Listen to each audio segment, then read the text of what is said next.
I don't know if you can adopt pet raccoons, but I feel like if you can, after this movie, they're going to be a common household pet. Well,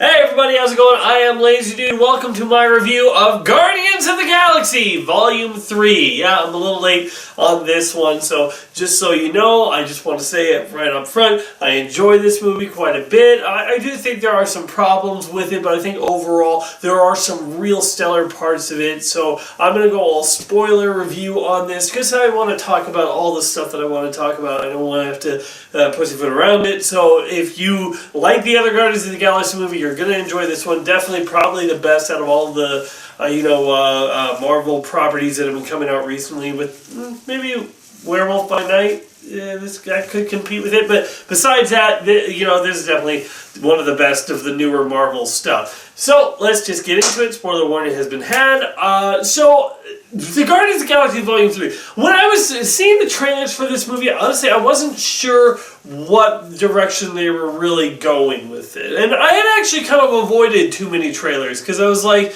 you know what, let's not see too much, let's not go too much into all of this stuff, let's just, go in a little bit blind. And, I was, until I was in the Cineplex, and of course, what happens? The preview comes on, and it's like, hi, this is a preview of Guardians of the Galaxy Volume 3. This movie is really Rocket's movie. It's really, he is the main character, and we're following his story throughout of it. I'm like, I didn't need to know that going in. Come on! I hate him.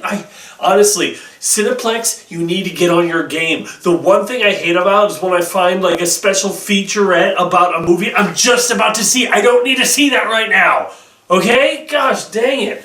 Edit it so the movie that you're about to see, you do not have any of that in there. Anyway, so anyway, Rocket the Raccoon is the one that this movie is mostly following, because we follow his origins. We see in detail what happened with his creation, how he was created by the High Evolutionary who's trying to make the perfect beings. And I gotta say, everything to do with Rocket in this movie is spectacular. I mean, it's predictable, to be sure, but it's relatable, it's emotional, it's impactful. My heart was aching in the scenes. Even though I could tell 100 miles away what was going to happen, I was still feeling the emotion where we follow young Rocket, who's optimistic and who is, has these other animal friends, and that's just like so heart-wrenching, because they're not going to last. They're not going to be able to be saved. Rocket's the only one going to make it out of there alive, and yet they still get you to feel emotional for these characters, for these animals, because, well, let's be honest, they're animals, and even the ones that are not cute, like the walrus, teased and floor, like those things, they look creepy as heck.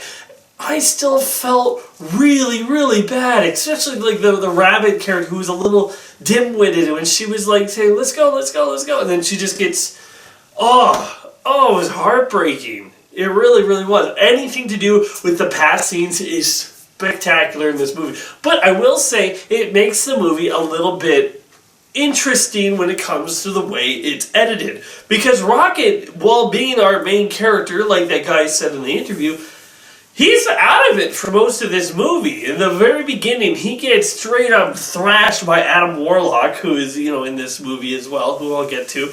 And it's interesting because then he's just like knocked out on the table for 75% of this movie, and we are still seeing all of his stuff and what he went through with the High Evolutionary, but it's like the other characters trying to save him. And that's kind of an interesting thing where we don't really get him interacting with all the other Guardians until the last third of the movie. No, not even the last fourth of the movie, the last quarter. And like when he's in there and when he's with them and he's interacting with them, he's great. But it is a little strange that for the most of the movie, he's like a non-entity in the actual plot going forward. Like all the past stuff, he's the main entity. But all the the current things happening, he's just laying on a table somewhere. For the other characters, when their plot's going on, we got a little bit of a sort of thing. We got Gamora and Quill, who are, butting heads because, of course, they were in love in the previous versions of Gamora, but then that one died, and then this was one from a little bit earlier, and therefore she is a little bit more jaded on this whole thing. And, I'm a little conflicted on how they handle it, because on the one hand, Peter is like a whiny douche throughout the movie. He's just like, yeah, you're not like the Gamora I liked, but I wish you were. Why can't you be more like her? Come on, man. But it's also relatable a little bit. I mean, none of us have had the one that we love die and then come back and not remember us. That is heart-wrenching. And your mind wants to say, oh, well, you just start over again. You just pretend like it doesn't, like you're just meeting them for the first time.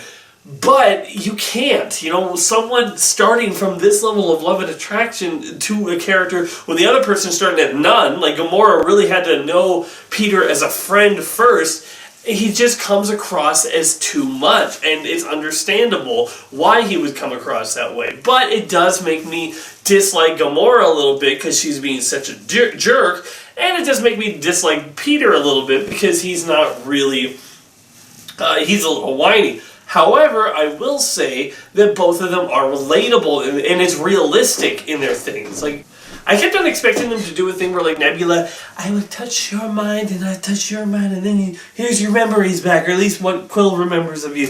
And they didn't do anything like that. They didn't make any shortcuts. And I kind of think this is really interesting, where it's like you fell in love with a person, but then they changed as a person, and maybe you're not in love with who they are now. That's actually an interesting take on it. And you know what? It's left open that maybe down the road they could do something like get together, but there's also a possibility that he could also get with Nebula, which is not a path I expected them to go down, but I actually really enjoy Nebula's character in here. Because honestly, Nebula is basically Gamora, and Gamora is basically Nebula. Like, their roles have reversed. And that's an interesting thing. Now Nebula is the one encouraging the selfless act and encouraging to do the right thing. And Gamora is like, why would we risk our lives for that? That's ridiculous. And it's an interesting twist on their whole dynamic, where before it was Gamora that was doing that. So in this movie, Nebula is a lot more like Gamora in the previous Guardians of the Galaxy movies than Gamora is. And I think that's a really cool concept. There's so many moments that Karen Gillan does in this movie with the Nebula character that I actually really liked. Like, there's the moment where the Guardians find out that Rocket is going to be okay, and Nebula actually breaks down. And at first I was like, that's really out of character for Nebula. She's, why would she care? But then it reminded me, Nebula and Rocket were the only Guardians characters that were not snapped by Thanos. So they probably spent a lot of time together and grew a strong bond, especially reminiscing of all the times of, the Guardians characters. So they actually, technically, out of all the Guardians characters, with the exception of maybe Rocket and the original group, knew each other the longest, which is something that is really interesting when you look at their dynamic. So yeah, Nebula in this movie is fully fleshed out. I really love what Karen Gillan does with her character. She's really fun, but actually in a way, as I say, I feel like she's more like Gamora in this movie than Gamora is in this movie. We got the Drax and Mantis in this movie. I was actually a little sad that they didn't go with a sort of like romance thing, because I really felt that that's what they were building to with Drax and her, but I think they left it open where it's a possibility that they could do that down the road. Now, the villain, the High Evolutionary. On the one hand, I love how obsessed he is.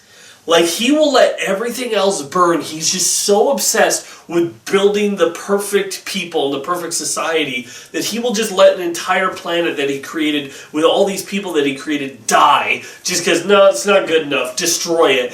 And then he's like, this one inferior being, Rocket, is the only one I made that was better. That wasn't just, life. It was better. It was improved. It was thinking and inventing for itself. And that is an interesting thing, that he's so obsessed that he will let his big ships blow up and everything go wrong, and everything that they've built with these people for nothing. He would let it all go just to get Rocket. In that regard, I actually do like him. But in other regards, I find him like for example, he's able to be taken down by Kid Rocket, Kid Rock, yeah, no, Kid Rocket, and scratched his face clean off when he's just, a baby raccoon. And then he's like, yeah, and now I have the power of gravity. It's just like one line. And I'm like, oh, I'm sorry. What? Like, since when is, bioengineering creatures and the study of science or whatever to manipulate gravity, since when are those sciences interconnected? It's just a one-off line that he has the power to control gravity, and I have no idea what the limitations are. Can you reach out like a mile away and control it over there? Is it just in your general vicinity? Is it part of your costume that allows this field to happen? I have no idea. And because of that, I'm not really sure of his power level. When it came to Ego in Guardians of the Galaxy 2, I knew how powerful he was. When it came to even the guy in the first movie with the Power Stone, I got how powerful that was, how it could destroy the planet just by touching it. Here, I'm just I don't know how powerful he is. He can lift and move things, but that's about it. And Rocket's defeat of him, I guess it was kind of set up, but it was kind of oh, okay, well that's easy. I mean, okay, and there was also a couple of scenes that were just badly written, the scene where his team turns on him because they're losing the battle, which right there makes him not that threatening, because you keep on losing all over, man. But she's like, no, I'm gonna betray you now. Oh, you use your psychic powers or telekinetic gravity powers that I knew you had to kill us all. Wish I just shot this thing. Whoopsie, my bad. So yeah, the villains, some of them are a bit dumb. But I do like that there's one thing that this movie has, is one thing all the Guardians of the movies have. They have great creativity. They have to break into this base that is actually a living organism, and that's actually pretty cool, and the way that the effects look with that is pretty fun. The one thing that I think the movie it's struggling with a little bit, there's a lot of characters to juggle, there's a lot of different characters and different stuff going on, and some of it I feel is a little rushed, rehashing or finishing up from the last movie. It teased that, oh, we're going to put an Adam Warlock in here, and Adam Warlock comes in within the first 5 minutes, and he's a badass and utterly kicks the crap out of almost everybody before he gets, he has to run away, and I'm like, okay, cool, and then he's just kind of there in the background. I was expecting him to turn him and then he would save the day, and he does help out in the end at first, but I was expecting him to get a scene. I was expecting him to get a scene where he takes on a whole bunch of bad guys and does all the cool stuff he did in the beginning fight to the bad guys. I thought that would be cool, but we don't really get that. The only thing he does is save Peter in the end, which I knew Peter wasn't going to die. And you know how I knew? Very simple. We've had 3 times now where characters basically freeze to death in this franchise, once per movie. The first time it happened, Peter takes off his helmet, puts it on Gamora, and saves her, and he nearly dies. It looked very bad for him in that situation. He looked like death. In the second time it happened, Michael Rooker's character, Yondu, he gives the shield to Peter, and he freezes to death. And it's very, very sad. And yeah, this time, when Peter's dying, he's going all like fat and disgusting and stuff, and I'm just like, there's no way that you would kill off your main character of this whole franchise for the most part. There's no way you would kill off that character by making him do an idiot thing like go back for his Walkman or iPad or whatever he had. You know, there's no way that's how he dies, and he dies looking like a flippin' fool. Okay? If you wanted us to believe that, like, I honestly thought somebody was going to die in this movie. I really did. I thought that somebody was going to get killed. But no, I kind of like the route that they went. That they just had some characters go off and do their own thing. Maybe they can be back. Maybe they just take a break forever from the Marvel Universe and we never see them again. But it's open-ended. So, in that regard, I'm glad that nobody died. But I'm like, if you were going to kill him, if you're going to pull this fake out, don't make him look like a complete idiot. Have him save somebody. Have him save Rocket, and like you feel like it's going to be the same thing with Yondu, where he's like, "Hey, I'm saving you." And why didn't he have his mask? I mean, I know they left it nowhere in a hurry, but still, like it's an iconic thing for the movie. Why didn't he have his mask? So, yeah. So in that regard, it was predictable. I also kind of wish that we found out why this dog has telepathy. Like, we saw the dog in the first movie in a cage. I'm like, well, why didn't she use the telepathy in the cage? And then we saw her in the holiday special, but I don't think they explained why she has telepathy powers. I know it's probably a thing from the comics. I just wish that they said something about along those lines of why. In any case, yeah. The action scenes are fun and they're fine. I wish that there's a few that just feel samey, and you know that I don't really care for.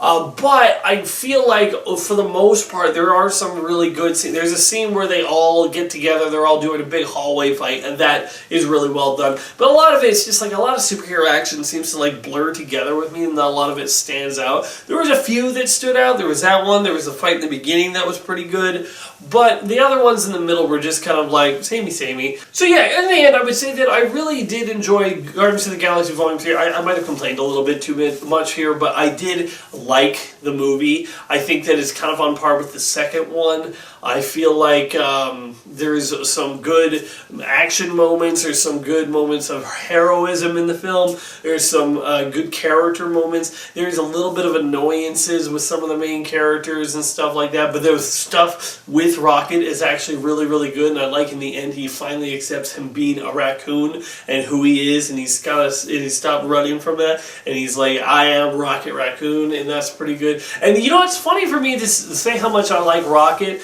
because the first time I saw Rocket was as he was added as a character for Marvel vs. Capcom 3. And let me just say, I was not happy about it. Rocket Raccoon? What the beep? I mean, seriously, if I swore, I would be swearing right now. I mean, just like Rocket Raccoon? I've never even heard of that. Who wants to play as a raccoon with a gun? Anyone? Bueller? No, not even Bueller wants to. So, yeah, nobody wants to play as Rocket Raccoon. What kind of dumb thing is that? Daredevil should be in a Marvel vs. Capcom fighting game. But no, we got Rocket Raccoon! And yet, all these years later, I can say that he was probably the best part of this film. I kind of wish that they didn't have to have him like on the table throughout most of it. But you know what? For when his character arc and his character in this film and how they handled that, I say is still enjoyable enough. And very enjoyable. I really like Rocket. I'm interested to see if they ever did a Guardians of the Galaxy sequel, if they would keep Rocket the leader of the Guardians of the Galaxy, or if he's going to be the leader if the Guardians show up in other franchises going forward. I will say, like, besides him, we got him. Adam Warlock I actually think is pretty cool. And Groot, of course. Groot. And then the other ones on the team, I'm just like, okay, whatever. Any case, that's all I really have to say about that. I'm looking forward to seeing what James Gunn is doing next as he's moving on to the DC franchise. I'm actually going to be doing a video about what my thoughts are of how he could shape the new Superman and what that story is going to be about. just, yeah, I'm going to be doing that. So until next time, oh, I got to give it a rating. You know what? I think that I'm going to be giving Guardians of the Galaxy Volume 3 a 7 out of 10. I think this is a good movie. I think there's parts of this movie that are really great, and parts of this movie that don't really resonate all that much with me. But I think the creativity is really up there. But I think, you know, it takes a little bit of a step back for the villain. I think that in some ways the villain's handled right, but I feel like he's a little pissy. You know, he's like, always yelling, and why aren't I way, and I'm better than everyone. You know what? The characters that don't have to brag about how great they are the ones that are really great, okay? So you can call yourself the high evolutionary and be like, oh, I'm so amazing and everything. But it's just like, you got beat up by a raccoon when you were when he was a baby. So you're high if you think you're the high evolutionary. Anyways, that's all I have to really say. Thanks for watching, everybody. And let me know what you thought about the movie in the comments below. And I'll see you on the next review or video, whatever. See you. Bye. Be sure to check out some of these other videos on my channel. And wait for more coming soon.